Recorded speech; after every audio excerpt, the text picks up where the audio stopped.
O pacote anticrime do governo federal foi entregue ao Congresso pelo ministro da Justiça, Sérgio Moro. O texto faz mudanças em decretos e leis, como o Código Penal e a Lei de Crimes Hediondos. E para conversar sobre os desafios para a aprovação do projeto, Senado Notícias Especial recebe o senador Fabiano Contarato, da Rede Sustentabilidade. Olá, senador, seja bem-vindo. Muito obrigado, Paulo. O senhor que é delegado de polícia, foi eleito na sua primeira eleição já para o Senado Federal com mais de 1.100.000 votos. Isso. O senhor foi diretor do Detran e corregedor-geral do Estado do Espírito Santo. Então, temos uma longa história de policial e professor também, Perfeito. Que vem desde 1995. Isso. Então, o que houve em termos de mudança da criminalidade aqui no nosso país, de quando o senhor entrou para a carreira profissional até hoje? Bom, na verdade, eu reputo que o grande responsável por isso foi o próprio poder público, em especial pelo Executivo. E digo por quê.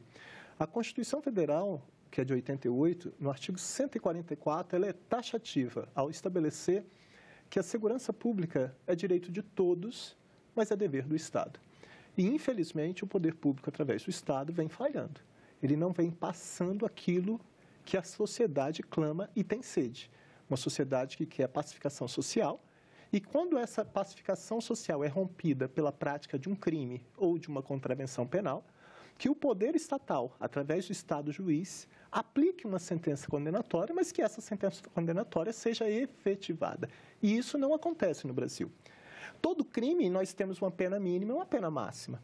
Agora, é um engodo que se passa para a população quando você tem lá uma sentença condenatória, por exemplo, condenando uma pessoa pela prática de um crime a 6 anos de reclusão, sendo que desses 6 anos de reclusão, pela lei, ela não vai ficar nem 2 anos presa, recolhida. Então, isso não passa a sensação de impunidade, isso passa a certeza da impunidade. E por que isso ocorre?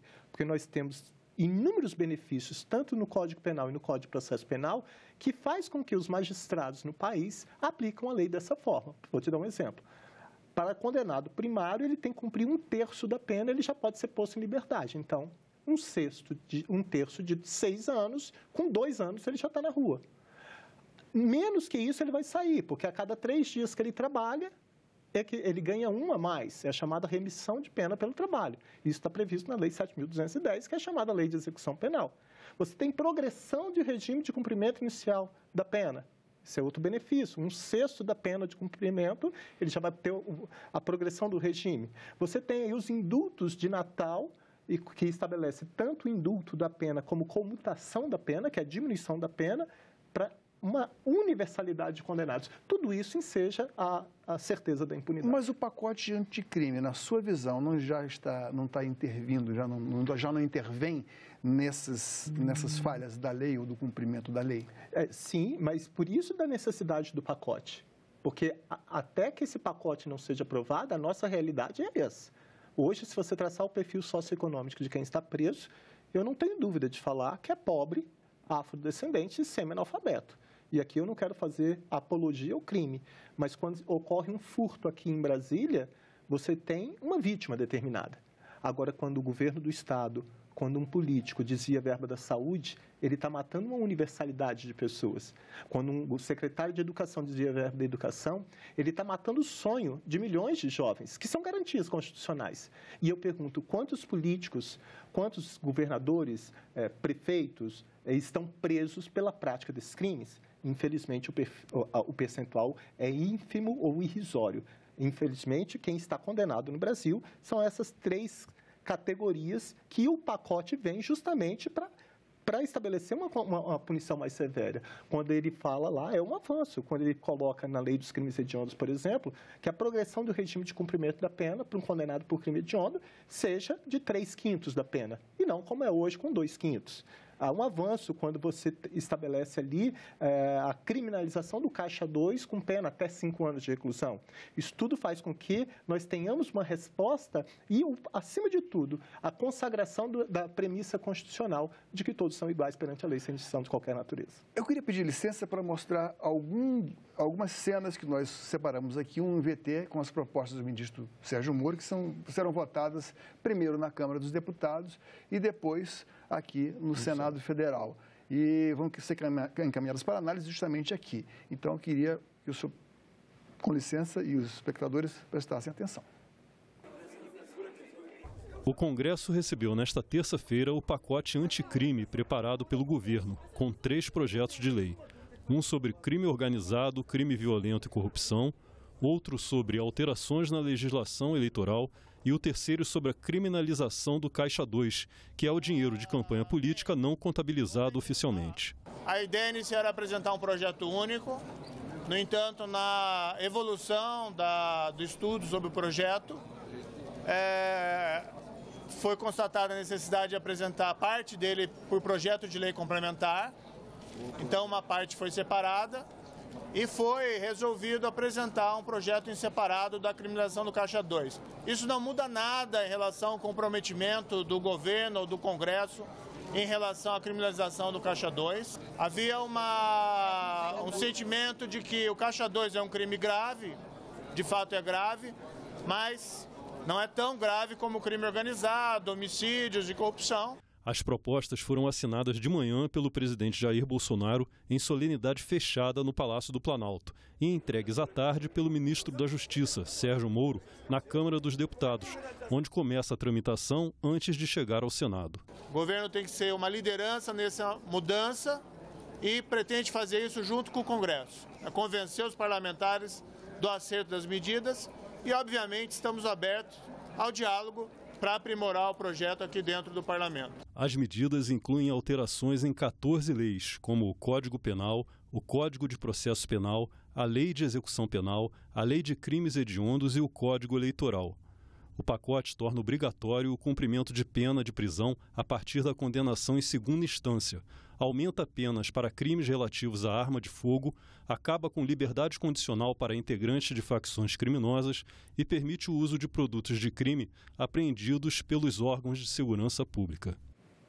Bom, senador, o senhor tem um projeto agora que está ligado de alguma forma a esse aumento de penas para porte de armas, né? Inclui aí uma modificação no Código vigente para punir o porte, inclusive, de armas de brinquedo e armas brancas, correto? Na verdade, o Estatuto do Desarmamento, que é a Lei 10.826 de 2003, ela prevê como crime só a conduta de quem porta arma de fogo. A arma é chamada arma própria. Eu, na minha vida profissional, como delegado de polícia durante 26 anos, é comum no Brasil a pessoa, no chamado iter criminis, quer dizer, caminho para o crime, ele não foi lá praticar o roubo com o emprego de arma, com aquela arma de brinquedo, mas ele é flagrado de qualquer forma, por exemplo, dentro de um coletivo ou na rua com uma revista pessoal feita pela Polícia Militar. Era comum eu, como delegado plantonista, receber essa ocorrência e o cidadão com aquela arma de brinquedo ou simulacro de arma capaz de atemorizar a pessoa, de intimidar, ou seja, a potencialidade ofensiva dela era tamanha que era idêntica a uma arma verdadeira. E aí, por um impeditivo legal, eu não tinha e não tenho hoje como autuar em flagrante pelo crime de porte ilegal de arma. Por quê? Quando eu fazia a apreensão daquele instrumento e mandava para o departamento criminalística para fazer o exame de constatação e eficiência, vinha um laudo falando que aquilo não era arma, era um brinquedo, e aí incidia o que em direito penal se chama crime impossível, que por força do artigo 17 diz que não se pune a tentativa quando por ineficácia absoluta do meio ou por absoluta impropriedade do objeto, o crime não chega ao menos ser tentado, e eu tinha que colocar aquela pessoa em flagrante, mesmo sabendo que aquele comportamento tinha uma potencialidade ofensiva. Nesse sentido, eu elaborei um projeto com a uma equipe muito competente, um projeto de lei que altera dentro do Estatuto de Desarmamento e criminaliza a conduta de quem portar ou trazer consigo arma de brinquedo, arma falsificada ou simulacro de arma capaz de atemorizar alguém. Bom, esse seu projeto vai na mesma direção, no mesmo sentido que as propostas do ministro Sérgio Moro, do governo, mas que foram recebidas, essas propostas foram recebidas nesse ponto de vista com uma resistência muito grande. Uma das críticas é que, endurecendo as penas e também reduzindo as possibilidades de progressão de pena, o encarceramento, o número de pessoas detidas em prisões do Brasil subiria muito em progressão algébrica, né? Seria, enfim, como enfrentar a superlotação, sabendo também que muitas dessas pessoas já estão presas lá sem ter sido submetidas, sem ter tido direito a serem julgadas. É necessário que a população entenda que a pena ela tem um caráter dúplice. Ele tem um primeiro momento da aplicação de uma pena criminal, é o caráter retributivo, é pagar pelo mal praticado. E o segundo caráter da pena é de readaptação ao convívio sociofamiliar. Mais uma vez entra em cena a falha do poder público. Ora, infelizmente as cadeias estão lotadas? Estão. Mas aí é necessário que tanto o Ministério Público como custos legis, como dominus litis, ou seja, como fiscal da lei ou como titular da ação penal, cobre da união do Estado e do município, para que a pena atinja a sua finalidade. Agora, é um grande equívoco falar que isso vai ter uma superlotação carcerária, porque se fosse ter superlotação carcerária, e aí eu vou falar, Paulo, uma coisa muito séria. Nós já não temos uma superlotação? Tem, mas por uma não aplicação da própria lei. Eu lembro que houve uma reforma no Código de Processo Penal, uma lei sancionada pela então presidente Dilma, que quando eu li, quando eu li aquele artigo que ela alterou do Código de Processo Penal, eu disse, nada é tão ruim que não possa piorar, porque foi decretada a prisão da população e foi determinado um alvará de soltura para a criminalidade. Por que eu digo isso? Porque no Brasil vigora o princípio de que ninguém será considerado culpado até o trânsito de julgado da sentença penal condenatória, que graças a Deus com o pacote está autorizando a prisão em segunda instância. O senhor então é favorável à prisão em segunda instância? Sou totalmente favorável. Por quê? Porque você esperar que uma pessoa responda em liberdade e seja julgado em última instância até o STF, que não vai mudar de acordo com o recurso que ele entra na qualificação e na caracterização da condenação,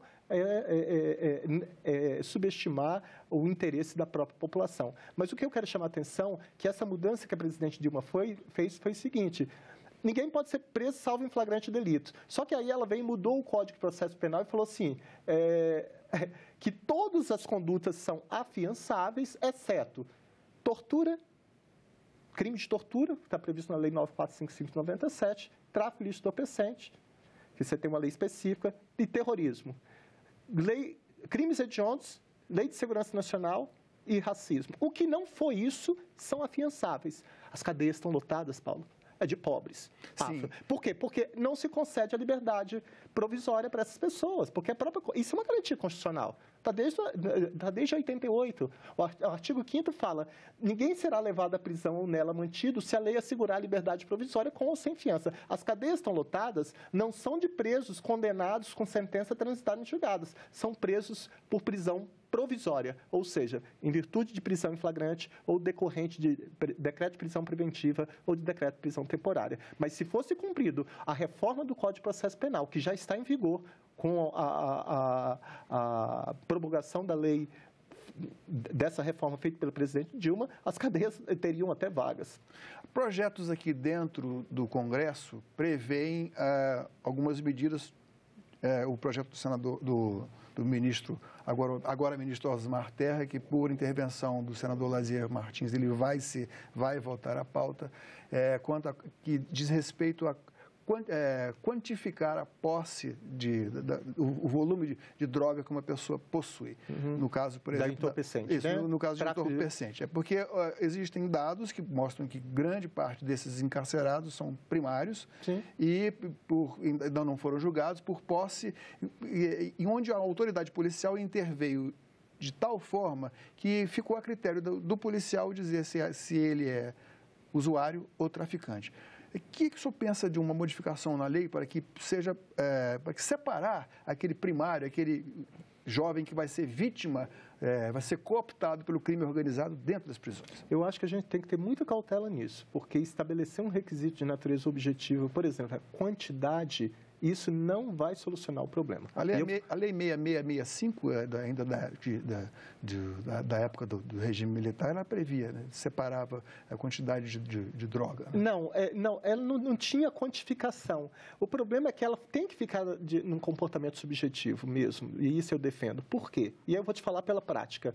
Às vezes a polícia, a pessoa está com 60 pedras de crack, ela vendeu 57 pedras. Aí ela está com um maço de dinheiro no bolso, em cédulas picadas de 5, 10, 50 reais, 20, e ela é flagrada com 3 pedras de crack. Traz para mim como delegado para fazer análise. É óbvio que o poder público ele foi ineficiente em não flagrar ele antes de ter vendido a 57. Mas ele é traficante. Então, com base naquelas 3 pedras de crack e na apreensão daquela quantidade de dinheiro, eu fundamentava que aquelas circunstâncias, o local que ele estava, a forma como estava acondicionada a substância entorpecente, o local que é conhecido como ponto de consumo e tráfico de entorpecente, é que o próprio poder público ele falhou em não ter prendido antes e que naquelas circunstâncias ele estava sendo autuado por tráfico ilícito de entorpecente, mesmo estando com 3 pedras de crack. Se a gente colocasse um requisito de natureza objetiva, isso ia falar, não, aquela pessoa nem preso vai, porque atualmente é isso, porque a posse de substância entorpecente foi para uso próprio e não para o tráfico de entorpecente. O que o senhor acha da proposta do ministro Moro com relação ao plea bargain, ou plea guilty plea, que a pessoa se declara culpada previamente, aí depois negocia uma pena menor e isso é levado, evidentemente, ao juiz para que ele referende. Eu acho isso não pode resultar, mas não pode resultar também na redução do excesso de presos? Olha só, eu fico um pouco preocupado, eu sou favorável desde que as instituições elas cumpram o seu papel. Porque eu estou cansado, a minha vida toda eu fui utilizado pelo Estado como chicote só para dar numa camada social. Pobre, afrodescendente, semi-analfabeto. E a minha preocupação no plea bargain, que é essa barganha aí do reconhecimento de culpa, é que muitas vezes, para quem vai ter bons advogados, isso vai ter um tratamento.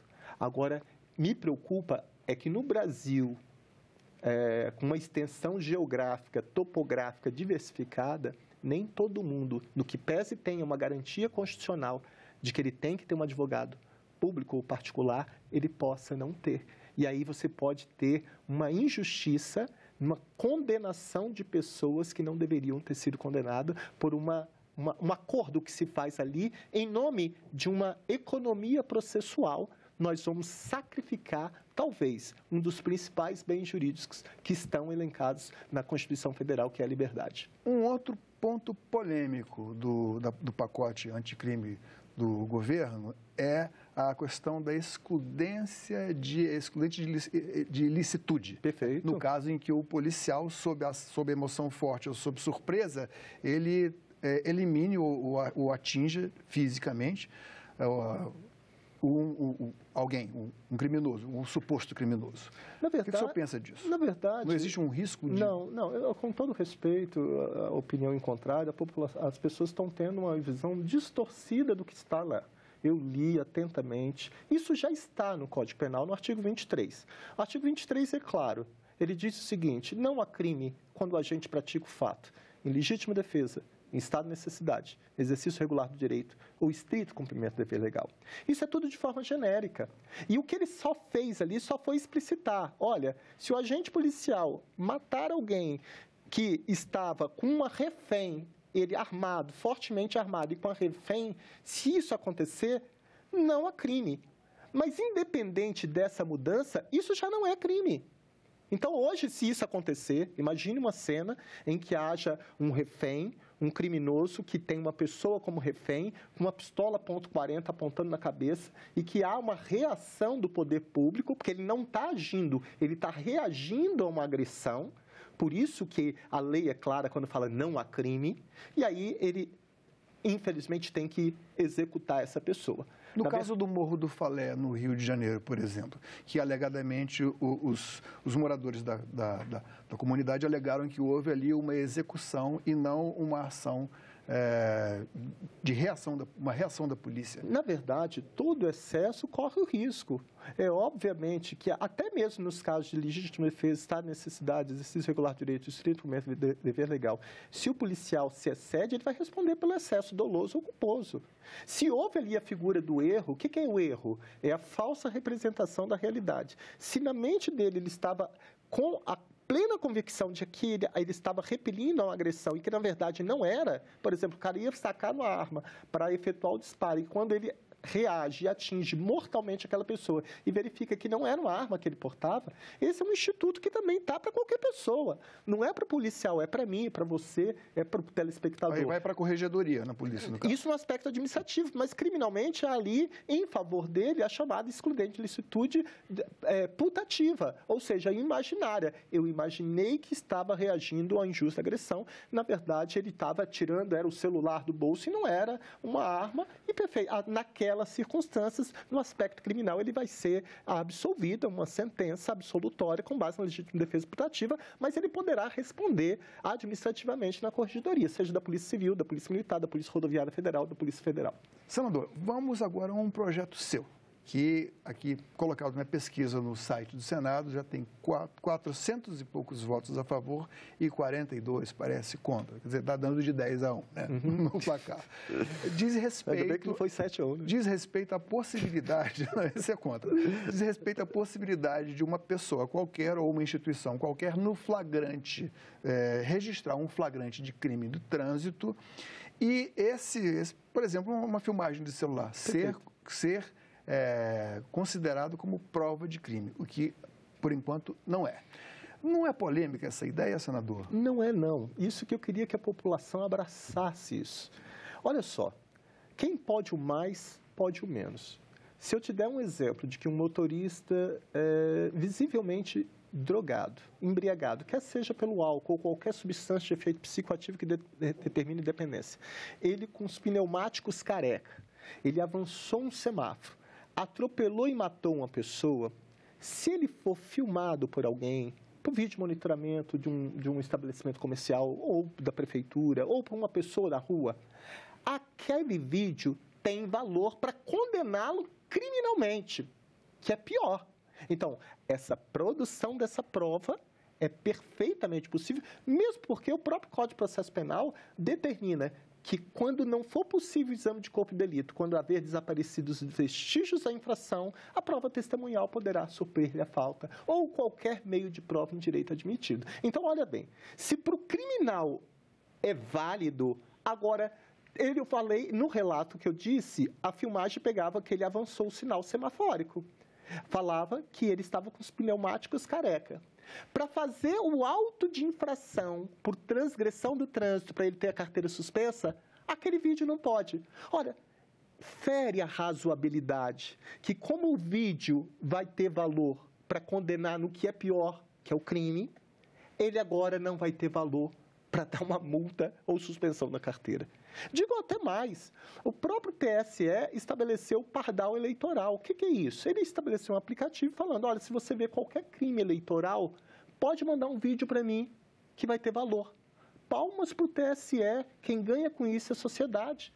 Dou outro exemplo, o próprio Código de Processo Penal diz, no artigo 301, que qualquer do povo poderá, e a autoridade policial e seus agentes deverão, prender quem quer que se encontre em estado flagrancial. Olha, com muito mais razão. Eu não tenho dúvida que quem vai sair ganhando com isso é a população, que nós vamos ter várias, a fiscalização vai ser redobrada, porque a segurança do sistema viário é um direito de todos, porque o principal bem jurídico está sendo violado, porque 60 mil pessoas estão morrendo todos os anos vítimas de acidente de trânsito e que mais de 400 mil pessoas estão mutiladas e que ninguém fica preso no Brasil por crime de trânsito, enquanto nós não fizermos uma reforma do Código de Trânsito, que é a Lei 9.503/97, que eu já estou propondo. Aliás, o senhor está propondo uma mudança que vai ao encontro da demanda da sociedade, que vê muitas pessoas serem mutiladas, ficarem mutiladas, morrem e o agressor, digamos assim, o culpado, não vai preso. Né? Perfeito. Isso foi outro engodo que o Congresso Nacional aplicou na população.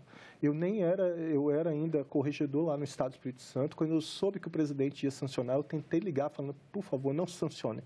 Porque eu vou explicar o que acontece. Hoje, se envolver num acidente de trânsito com vítima fatal, todos nós estamos sujeitos. Está lá no artigo 302 do Código de Trânsito, que é a Lei 9.503/97, que diz praticar homicídio culposo na direção de veículo automotor, pena detenção de 2 a 4 anos. O que o legislador fez? Ele manteve o crime como culposo, ou seja, sem intenção. É aquele crime praticado por imprudência, que é a prática de um ato perigoso, por negligência, que é falta de atenção ou cautela, ou por imperícia, quando não tem habilidade para conduzir. Ele manteve o crime como culposo, mas ele botou uma pena de reclusão, que é privação de liberdade, até 8 anos, se esse motorista estiver embriagado. Só que ele esqueceu, propositalmente ou não, e é isso que o meu projeto já faz essa alteração, ele esqueceu que determina o artigo 44, inciso 1 do Código Penal, que diz que as penas restritivas de direitos são autônomas. O que são penas restritivas de direitos? Prestação de serviço à comunidade, limitação de final de semana, fornecimento de cesta básica. Essas penas restritivas de direitos são autônomas, mas elas vão substituir as penas de prisão, qualquer que seja a pena, se o crime for culposo.